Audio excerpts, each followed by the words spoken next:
What is up, everyone? Come on in. We got an awesome show for you here. We're previewing the 2022 NFL opener here with the Buffalo Bills at the defending champion LA Rams here. So a lot of fun.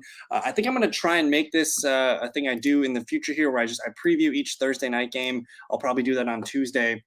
But going forward, we'll kind of open up my start-sit charts for the Thursday night game, and then we'll look at the player props as well. So if you go to thefantasyfellowship.com, there should be a link. I'm probably going to put a week one link in there too. So you just click week one, whatever the week it is you need to you click on that. And I do have access to I guess, a link here to the Fantasy Points Allowed. We'll have information after week one. So nothing there yet. And then we'll have a waiver wire report next week too. So you'll find all the hot links there. You can open up a link to the practice reports too, see what they got brewing there. But let's get into it. This is the Thursday night football chart here. And the way I do it is I kind of just tell you if it's a QB1 or if I think it's a QB2 for Superflex. That's the best way to read that. I rank RB1, RB2. I rank them as wide receivers 1, 2, and 3s. Tight end 1, and then a flex. So hopefully these help you guys make some of your decisions if I feel better about them. Yeah, we'll go from here. At the top here, you see Buffalo favored to win by 2.5. Over under in this one's 52.5. And then we'll get to this eventually. The betting total came down. So it was at 52.5, and it looks like it tightened up here. It was 2.5. So I'll update that. But the Rams favored to lose their home opener right now. As far as quarterback ones go, I think Josh Allen's the top 5 quarterback in this one. Matthew Stafford, of course, probably going to have to play keep up. Maybe going to have to throw the ball more than they expect to on a normal game. So I like both guys here. They're both kind of Allen, I'll give him a top 5 rank, and I think Stafford's more of a top 10 QB. It really depends on how that running game is. As you see, I have 0 running backs ranked as starters. So the next best guys here, Stephon Diggs for Josh Allen and Cooper Kupp. These guys are locked into potential top 5, top 10 floors.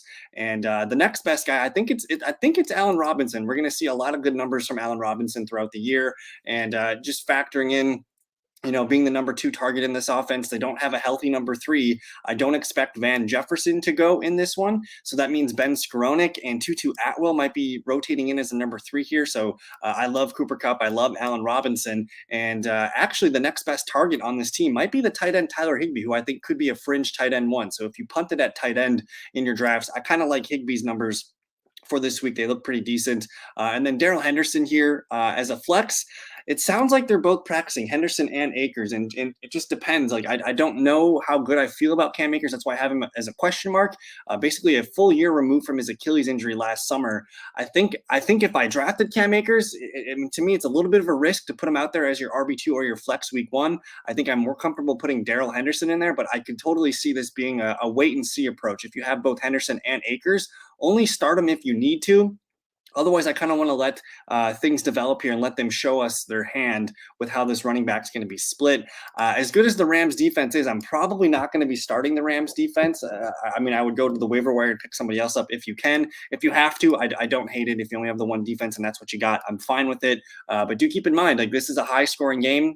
Basically expecting – if I did the math here, kind of expecting, what is that, like a 27-25 final here. So the Bills are going to probably hang 3 touchdowns and 2 field goals on them. And then I'm not starting any of these guys here. Ben Skowronek, Tutu Atwell, Van Jefferson. And we'll monitor Kyren Williams. We'll see if the rookie gets a lot of run here. He didn't get anything in the preseason, so we'll see if they let him loose. And then on the Buffalo side here, I already mentioned I don't need to tell you to start Stephon Diggs, but I do need to mention, make sure you get Gabe Davis in your lineup. You got to think Jalen Ramsey's going to be mostly on Stephon Diggs throughout this one. But if that's the case, Gabe Davis is going to get a nice matchup, and he should be, somewhere in the 6 to 8 target range in this one. If Josh Allen's going to throw the ball 30, 35 times per game, you want to figure maybe 10 to Diggs and maybe again 6 to 8 to Gabe Davis. He's probably got the best touchdown odds of all the Buffalo receivers. So I love Gabe Davis. Get him in as your top.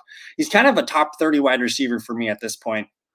Dawson Knox, a fun boom bust tight end, but I think again as kind of the number 3, number 4 target in this offense. If you waited on tight end, I'm cool with Dawson Knox starting in this one. And then some flexes here. Devin Singletary. If I'm starting any running back in this game, I think it's Devin Singletary. He's healthy. He's the clear leading carry man for the Bills here. So I don't mind Devin Singletary as a low-end RB2. I think he does look better as an RB3 flex. But I'll say Singletary, the best running back to start in this game. And then Isaiah Mckenzie. If you needed a low flex play in a PPR league, I think Mckenzie could be a nice guy, maybe 4 or 5 catches in this one. I'm open to starting the Buffalo defense. just because one, they're expected to win, because I don't trust the Rams running game in this one. So maybe Stafford gets forced to throw the ball a little bit more if the pass rush is getting there. I suppose Buffalo, and typically one of my favorite measures for starting a defense is, one, are they going to win the game? And what are they favored by? So basically, they're expected to give up 24, 25 points in this one. Maybe they get a turnover or two and some sacks. And then for these guys, Zach Moss, Jamison Crowder, James Cook, I'm excited to see how this backfield rotation works.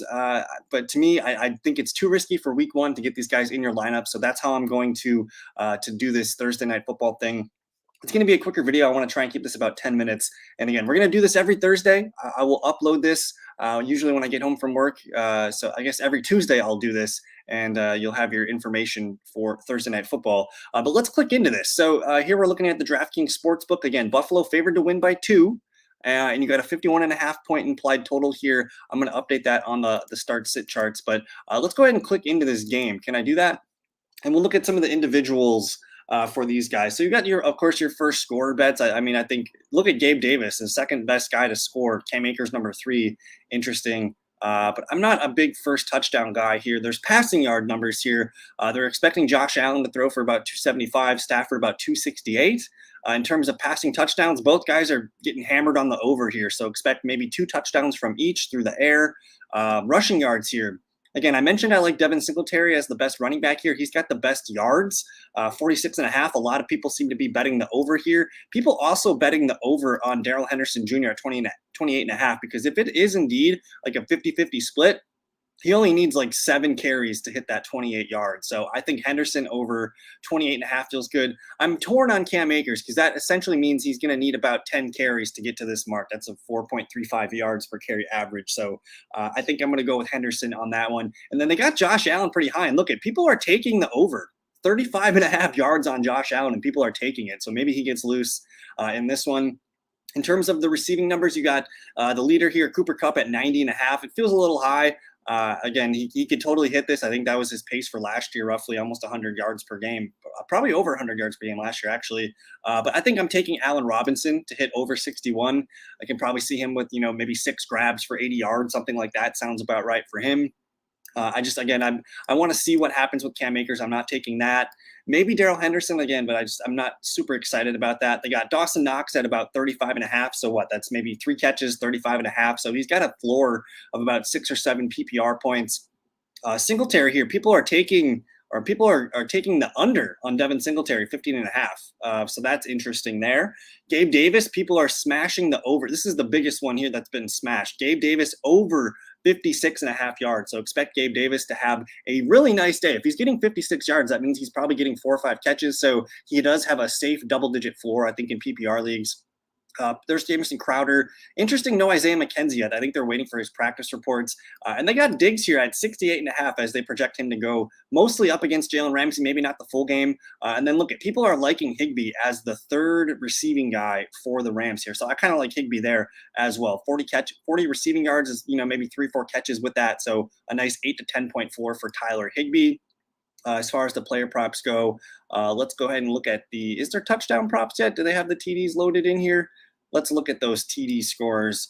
So obviously the best one is Cooper Kupp. He's got the best odds to score by a mile. Like he's almost expected to score at this point. But after that, I mentioned Gabe Davis, the best Buffalo odds to score. Like he is a really strong bet for a touchdown in this one. I don't know if I'm trusting Cam Akers here. I would maybe bet Daryl Henderson scores. If there's a goal line opportunity, it's probably Hendo. And then Diggs, nice opportunity there. I think I'm going to fall with the receivers here. Kupp, Davis, Robinson, and Diggs. Those are probably the guys I'd put my money on in this one, and maybe the tight ends. So those are probably the 6 guys I would probably look at for tight end or for touchdown bets. But that's going to do it. This was fun. If you guys have anything, any questions, fire them up in the comments. I'm going to do a start sit program tomorrow night. I think Wednesday night's going to be my start sit program where you can get your questions answered. So we'll kind of loosely get a schedule going here, but I'm doing videos Monday, Tuesday, Wednesday, Thursday, and maybe Friday, maybe even Saturday during the fantasy season. So hang out with us, subscribe if you're new. I hope you liked the video. Let me know if there's anything else I could have covered there with the sportsbook bets. My favorite bets are the receiving, rushing props, as well as the quarterback and probably the touchdown bet. So that's kind of where I stick to. There are probably some weekly specials in here. Cup and Diggs, 250 receiving yards and 2 touchdowns combined. That's a big one. And Von Miller, 1+ sacks and Buffalo win. So some fun stuff in there. Again, if you have any comments or anything or any future feedback, let me know in the comments. But this was fun. Thank you guys so much. I'm just excited. Football's back. Buffalo at LA Rams opening up the season. Good luck. Get your lineups in. Get your questions down below too. So thank you for your time. We'll see you in a future video. Peace.